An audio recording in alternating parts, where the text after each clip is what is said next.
Okay, this is a tutorial on how to use Adobe Reader XI to mark up a PDF. So here you have a PDF that I've taken, and I've already downloaded Adobe Reader XI. And the first thing we need to do is to click on the comment button. And when we do that, we have four windows. We have annotations, drawing markups, review, and comments list. Now we're going to just close review because that don't really need that. We don't actually need drawing markups either. What we're interested in are these 12 buttons. Now the most important button we have is the text correction markup tool. So if I click on that, the last button, if I click on that, then you're going to get this pop-up.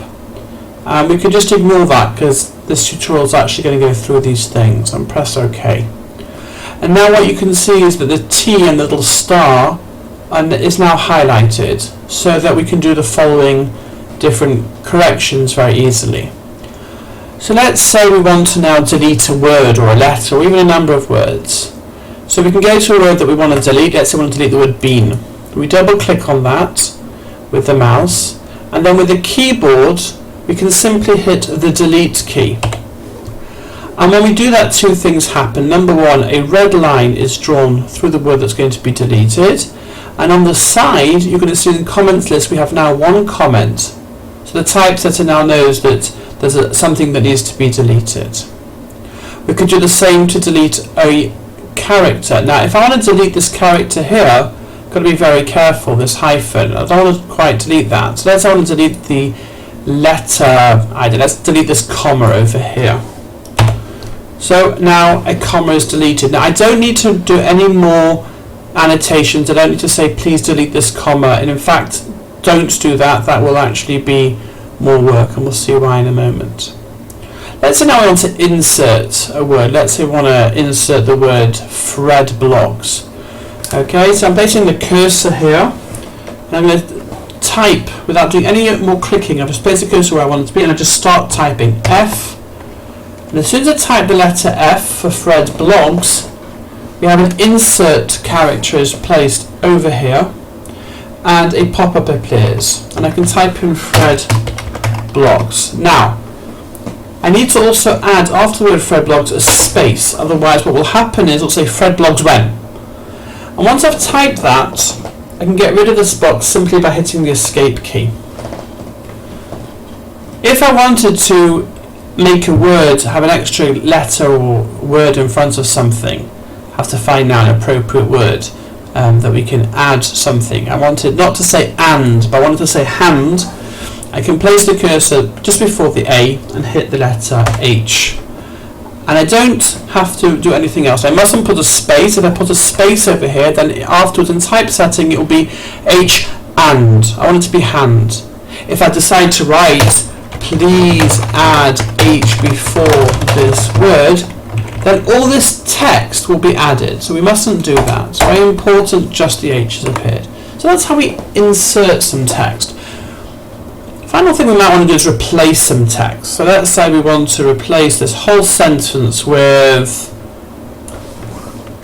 and we highlight the text we want to replace, etc., etc., etc. Now notice I highlighted up until the letter D. I did not highlight this full stop, this period. So therefore I'm not going to add another full stop here, otherwise I'll have two full stops. Escape. And notice when I did that, a blue line was drawn. A blue line was drawn rather than a red line to say this text is going to be replaced with whatever's here. Now before I highlighted this hyphen, if I wanted to get rid of this hyphen and I wanted to put a space, all I need to do is highlight the hyphen and hit the space key. And when I do that, a few things happen here.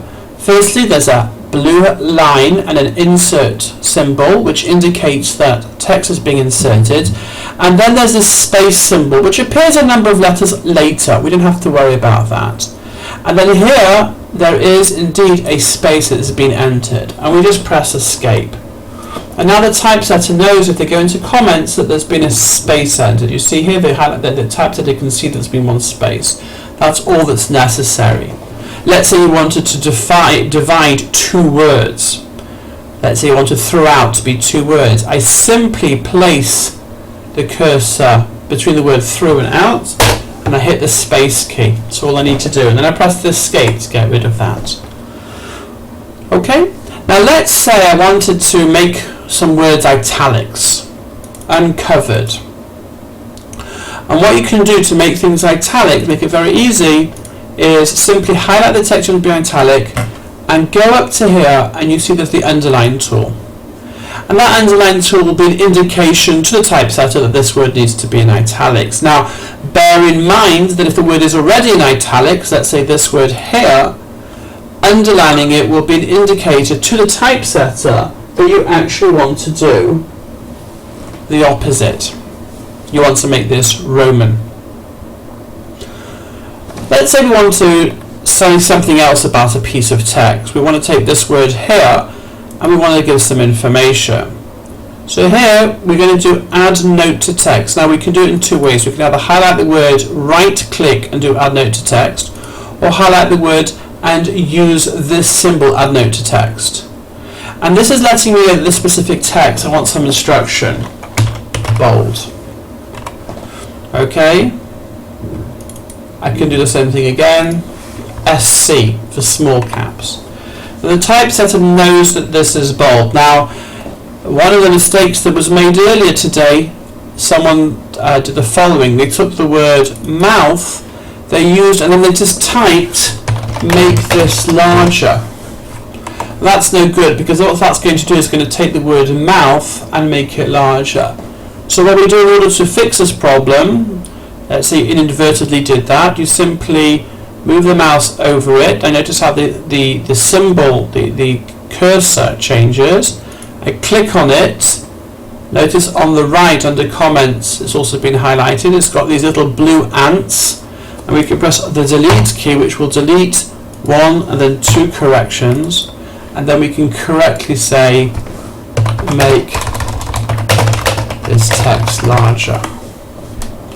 Let's say I want to talk about a whole paragraph. I want to deal with this entire paragraph. Now, people are always very tempted to use the sticky notes tool. The only time when you use sticky notes if you're going to refer to an entire page. Otherwise, you should be using drawing markups. In this particular case, when you're drawing markups. And what we can do is we can either use a square, or we can use, I'm going to use a square over here.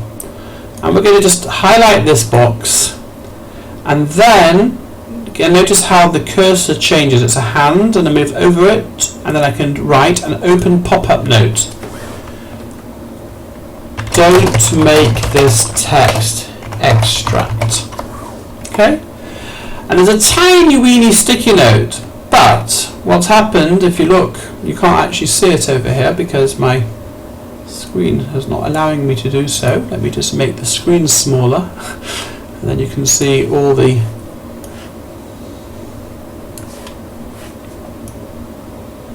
don't run away. Everything will reappear. That's what happens when you make videos. Here we go, and we're back. Okay? And if you notice, if we scroll down here, we see that there's a comment on the square. The fact that this sticky note is extremely small is perfectly fine to me as the typesetter, so don't need to worry about that at all. Okay? Another option, let's say we got rid of that, another option is we could use a sticky note tool over here, make this extract regular. Problem with the sticky notes is when you zoom in and out, the sticky notes, they kind of move, and it's not always clear what they're referring to. So I try to avoid the sticky note tool. It's great if you want to do a whole page, if you want to say, let's say this particular page here, you want to add a sticky note and say, make this page green. Okay, that's perfectly okay. But if you're dealing with a small amount of text, a small paragraph, if you want to, we're better off here. And we can just take this square, we could right click on it, open pop-up and say set as extract. That's much better. That's much better for the typesetter. He knows what to do. Okay. So So now we've gone over a number of tools, and now you want to go ahead and you want to try and select lower, but we've just noticed that it's a hand. We don't want it to be a hand, we want to be able to select the text. If we move the cursor over the box, it turns into a little arrow, but we're still back to hand. What's happened? Is it broken? No, it's not. What's happened is that we moved into drawing markups, then what happened is we're no longer in text edit mode. So we have to click yet again on text correction mode. It'll come up with this box. We can say do not show again if you wish, and now it's a hand, and now we can go ahead and carry on with our corrections. Now if you've got two characters you want to change, you could do them one by one, but you could also highlight the whole word and just replace it with a different word. So we could just type upper, and that's it. And I was very careful when I highlighted the word that I didn't add an extra space there, otherwise there would have been 2 spaces after that. What you actually tell the typesetter to do is exactly what the typesetter is going to do.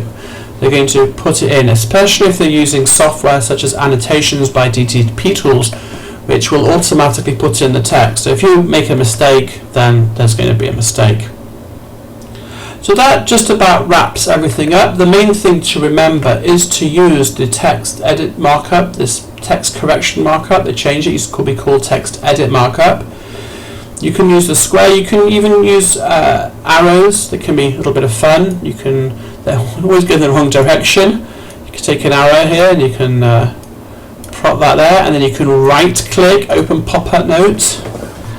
I think this paragraph should be orange. I like colours, okay? But remember to use, this is probably better to use if you've got a diagram, etc. You need to delete that. The drawing tool can be useful, but mainly you're going to be focusing using text correction markup. And remember now I just did an arrow, so it no longer was depressed. And then we can carry on there. Now what the typesetter will do is then, once the corrections are implemented, the typesetter can see there's 14 corrections. They'll tick off the first correction. They've now implemented that in Adobe InDesign. And then the typesetter will do unchecked, and we'll see now there's 13 left. Oh, he's done that, he's done that. And it might be this particular correction he's not sure about, so he'll go back to it later. And he can tick off all the other corrections that he's done one by one. And then after speaking to the client and say, oh, now I understand that correction, then corrections won't be forgotten. Now, one extra tip, which is a very useful tip, which can happen, you've been sent a 30 megabyte file, the typesetter sent it to you as an not as an attachment in the email, but rather as some link to download, and now you need to send this 30 megabyte file back. That's not so easy since you don't necessarily have the facility to do so. Well, not to worry. Notice the name of the file is Tamar R04 Draft 1 ENR PDF. I can now go to here, the options, and I can say export all to data file. And what that will do is it will create and I'll place it in the Tamar folder. It will create an FDF file. Now I currently have my extensions switched off, but it will create this very small file, and if I now show you this file in the Explorer window, you'll see it's 24K. It's tiny weeny. The original file was 13 megabytes, and that's all the typesetter needs. Now that file is an FDF file. It's a special format called Adobe. It's actually called an Adobe Acrobat Forms document. I'm not quite sure why it's a form, but this is all the typesetter needs. So what the typesetter can then do is, if I now close this, okay, and now I open up, this is the original PDF, which has got no comments. The typesetter will open up the FDF, which is, of course, it's completely the wrong file. No, it's not the wrong file. It's completely the correct file, and it's automatically connected it to the PDF with all the comments exactly where they're up to. Of course, in your particular case, they won't have been ticked off, so we'll untick it, and that's exactly how that's going to appear. And this can be extremely useful for sending large files. Thank you for listening, and hope to hear from you soon.